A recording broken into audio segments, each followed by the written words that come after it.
in trying to pin the due process argument to Kilmar Abrego Garcia was that the initial media reports about him called him a Maryland father and suggested that he was this upstanding person with legal residency in the United States, which he actually had no legal status. And then come to find out, among further reporting and court documents, he was credibly accused and agreed upon by 2 immigration judges to be a member of MS-13. His wife had filed multiple domestic protection orders against him. And then he was accused of human trafficking back in 2019 during a traffic stop in Tennessee. So if the Democrats are going to make this argument, they have to find really a Boy Scout in order for that to really hold weight with the American people. And instead, they found the exact opposite. So their arguments really ring hollow. Well, it certainly will be difficult because when you're talking about a long-term restructuring fundamentally of the economy, that takes time. But the American people just lived through 4 years of massive inflation and supply chain disruptions. So the president obviously has to deal with that. But I think people are much more sensitive and willing to give some leeway to the administration when it comes to issues related to national security, which is really the key to the China negotiations. They don't want their pharmaceuticals coming from China. They don't want things like steel or energy, where China has its fingers at all kinds of pies throughout the globe, getting shipped to the American economy. So he's going to have to be very strategic about how he moves forward with this issue. If it's about due process, why not do something like pass a law? We know that there was an illegal immigrant problem during the Biden years, and they all came in. Yeah. And now the question is, okay, well, one by one, they have to have all of these hearings. I think that means that should we just be stuck with them forever? The reason that he got the protective order that he could stay here was that Barrio 18, which is a gang in El Salvador, was exploiting his family, not because he was in a gang. They owned a store or a restaurant, I think it was. They were collecting rents from them. Then they went after his brother, who was also sent to the U.S. Then they started coming after him. But and his parents destroyed that gang. Okay, it was to stop this flight full of Venezuelans. We know there were innocent people on that flight. There was someone on it who had been picked up as, quote unquote, Tren de Aragua because there was a picture on Facebook of him with a multicolored pistol that they were saying was actually a gun, but it was a toy. You want everybody, you brought them all in, and now you want to do it one by one. There was a lot of mind reading in there. Nobody's freaking out about this except the Democrats. That's not true. In the last decade, we deported about 350,000 people a year. So if, Jesse, at that rate, it would take 28 years just to get the illegal immigrants that Biden let in. Well, Jesse, funny that you're into due process now, after bringing us the Me Too movement, cancel culture, and the Trump trials. You can't break into the country and ignore the process of coming here and then want a process to leave. You cannot cut the line to come here and then ask to be put in a line to go home. If you guys are going to be the defense attorneys for every criminal gangbanger in America, after you've allowed the gangs to invade and now say all of them need lawyers, it's going to be an eternity. And the slippery slope argument. Is this the slipperiest slope you've ever seen? If they deport an MS-13 terrorist, you're next. Who? The Puerto Ricans? Anybody with a tan, Jessica? Are you next? No one believes that. This is the dictator hoax solo. Joining me now, Jonathan Turley, Fox News contributor and law professor at George Washington University. Jonathan, Democrats are making a spectacle of this for political reasons. But is there a risk for the Trump administration, given what that attorney at DOJ initially said about Mr. Abrego Garcia being sent to that CCOT prison? Well, there is a risk. You know, early on, I joined many saying that Garcia should have been brought back under that order. He would have been deported again. I mean, he could have been deported back to El Salvador. And this has drawn out that case. The administration wants to fight on this hill. That's very obvious. The risk is always that you're going to alienate judges. Just this weekend, a very respected judge, a conservative judge in the Fourth Circuit, really cautioned the administration to de-escalate. And I think that those words should be heeded. You are going to need people like Chief Justice John Roberts and Barrett. You're going to need them for major cases that will define the legacy of this presidency. So there is a need to be cautious with these cases. The administration, however, has a legitimate point here that, the court itself is responsible for some of this. What we need is clarity. For years, the court told district court judges to stop issuing national injunctions, but did little to give them guidelines. When they got the earlier case, they sent it back with an order supporting an order to facilitate the return of Garcia, and didn't define what that means. And so, of course, the judge immediately said, I feel unfacilitated, right? So how predictable is that? The fact is that when the cat's away, the mice will play. And a lot of this disorder, I think, is a lack of clarity, that the Supreme Court's got to come in. They've got to deal with this Alien Enemies Act.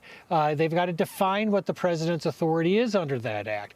They can't just keep on saying facilitate or give due process. They need greater specificity. Once they do that, a lot of this is going to subside. The one thing about Trump in his first term, he complied with court orders. He pushed them to the limit. He often said, he often had tough words for the courts, but he complied. But that's the value of clarity and finality. There's that old expression that Laura, that from Justice Jackson, that we're not final because we're infallible. We're fallible. I just blew the quote. How do you like that? But he said it's because we are final. And there's a value to finality. It's really not infallibility. I think that was the point of Chief Justice Jackson. But there's a value to finality and clarity, and that's what we have to get back to. The attorney for Kilmar Abrego Garcia spoke out today. Watch this. They have to facilitate his return, and once they do so, they are most welcome to put up any of this evidence in court. But to justify their own admitted mistake by trying to find all these justifications, reasons, dirty laundry is just really saddening, disingenuous, and frightening. Well, she looks like she's just out of law school, God bless her. But is it just dirty laundry, Jonathan, that we're talking about here? I mean, these are pretty serious matters. Questions of domestic abuse, findings of MS-13 affiliation, and so forth. Yeah, the point is that I think mature minds have got to prevail ultimately in this. He has had due process in the sense that he had an earlier hearing that found evidence that he was an MS-13 member that was based on a confidential source and other information presented by the government. It went on appeal. That ruling was upheld, but he was allowed to stay in the country due to the threats that he said were coming from an opposing gang and under a special rule that may no longer be applicable. So there was a process. Now, that doesn't mean that the administration should have brought him back. But if he's brought back, I don't see any basis in which he could stay here for very long. I think the administration has very good cause to go back and to really show that the original order is based on conditions that no longer exist. Yeah, come back, and 24 hours later, he's deported again. Jonathan, thank you, as always. Because this is a real man with a family. He matters. Mr. Garcia matters as an individual, as a human being. But what's more is that this larger issue of denial and trying to distort the truth. The truth is there was no due process in this case. The truth is the Trump administration has no evidence that this person is a criminal, that he's involved in any gang activity. They continue to double down because what they are trying to do is distort the truth over and over. Their philosophy is you tell a lie over and over and over again until it becomes true. That is right out of an autocratic playbook. That is what makes this so dangerous. So Mr. Abrego Garcia matters a lot, and we should try to get him back, do everything possible. But we also need to be focused on the fact that this administration is trying to lie and bend the truth so people lose sight of what reality actually is. So, I mean, look. They should know the truth about this man. He is an illegal alien, a foreign terrorist and a criminal MS-13 gang member who violated our country's laws by coming here in the first place. And shame on Senator Chris Van Hollen and the entire Democrat Party, who wasted Easter Sunday going on every television show in the country to advocate for the return of an illegal criminal gang member. There are him returning with a terrorist. I judge them to be quite low, Jesse. The Senator Van Hollen seems to be under the very confused impression that this MS-13 terrorist is his constituent. He is President Bukele's constituent. He is President Bukele's citizen. He is President Bukele's resident. He is not a Maryland man. He is not a Maryland anything. He is an illegal alien from El Salvador with a deportation order from the United States. He is not legally even allowed to be in our country. Under the due process that these Democrats so venerate for illegal invaders, it is legally impermissible for him to have one more minute in this country. So we honored the law and obeyed the law by getting him out of this country. And if the entire Democrat Party was to work itself into a state of emotional hysteria to demand the return of illegal gang members and terrorists to our shores, then that 21% will soon be 15, and then it'll be 11, and then all they'll have left is the support of actual confirmed MS-13 members, and that will be the entire base of the Democrat Party. But Miller, two separate judges affirmed Garcia was a member of MS-13. When Garcia was originally arrested, he was wearing a sweatshirt with rolls of money pouring out, an MS-13 gang symbol, that he was driving with two other known violent MS-13 gang members, two of the most violent members that we know of in the MS-13 gang of thugs. In 2022, Garcia was stopped by the Tennessee Highway Patrol and was found to be transporting 7 people from Texas to Maryland, and he had no driver's license. He was driving violently. In 2020 and 2021, Garcia's wife filed for a protective order from him and said he was violent and abusive and really scary, including allegations that he punched and scratched her on the eye, left her bleeding after throwing her laptop on the floor at her, ripped her shirt, and ripped off her shorts. He then grabbed her arm, leaving very severe marks. Garcia's wife also wrote in court, "At this point, I am afraid to be close to him. I just don't want to be close. I have multiple photos and videos, how violent he can be, and all of the bruises that he's left on me." She just couldn't get anywhere near him. This is the man that the Democrats are wanting us to fly back from El Salvador to be a happily ensconced member of the USA family. Isn't it a shame? And by the way, I've been hit pretty hard by fake shows, fake news, MSDNC in particular, where they talk about how evil I am, that this man would be thrown out of our country. This man is according to certified statements that we get, is a very violent person.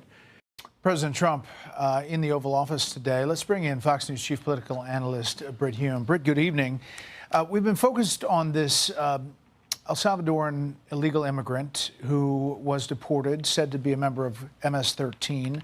The administration had said that it was an administrative error because there was an immigration judge in the past that had said he can't go back because of rival gangs in the country. Now, the Supreme Court has said that the administration is to facilitate his return. Where do you see this and what the response was today? It's a bit of a gray area, Brett, but it is important to note that the administration was told by the Supreme Court, or the ruling by the Supreme Court said the administration should facilitate his return. Didn't say it should effectuate it or bring it about. And there are obvious reasons for that. The principal one being that he's now in the custody of another government of the sovereign country of El Salvador, of which he's a citizen, and the Supreme Court's jurisdiction doesn't apply there. So all it can do is tell the administration to try to bring him back, but it can't go much beyond that because you're dealing here with foreign policy issues and with foreign relations, and the Supreme Court really has almost no, if any, jurisdiction over that. So what the Supreme Court did was to go about as far as I think it could. Now, the question is bound to be asked at this hearing tomorrow, if the administration actually made a formal request to El Salvador to bring this man back to this country, or at least to take him out of El Salvador. And I don't know what the answer to that is going to be, but the El Salvadoran president was pretty strong in the Oval Office today in saying that he wasn't about to release this man from custody in El Salvador. So this may turn out to be something that was done by this administration in error, sending him there, which is it has admitted, but it may not be anything that may now be beyond the reach of the courts. Right. So you're saying if President Trump asked the leader of El Salvador to release him or facilitate, they would facilitate the return, that one would think that he would. Well, you'd think so, because the relationship between this president and the El Salvadoran president is pretty tight, as we could tell by their presence together in the Oval Office today. Mm-hmm. And I think that question will be asked. It was asked by a reporter, not by the Trump administration, if he would send the guy back. He said he wouldn't, but we don't know whether the administration has actually asked to have him come back, or at least to have him released to U.S. custody. So. Quickly, we'll see, Britt, but you know, on the issue of immigration, though, it is definitive that President Trump and his administration are winning on this issue across the board. Yeah, I think, Brett, that what's important here is that we've been talking about the legalities of this, but the politics of this are pretty clear. The administration is succeeding broadly. The southern border is, as an entry point, has been reduced to a mere trickle. That's a unmistakable success of this administration, done without any of the new laws that the Biden administration said it would have to do that. And so I think, and it's also popular. The public wants illegal immigration stopped, halted, and they're worried about the immigrants that are already here, and the administration's trying to get rid of them. On political terms, I think it's a huge winner for the administration.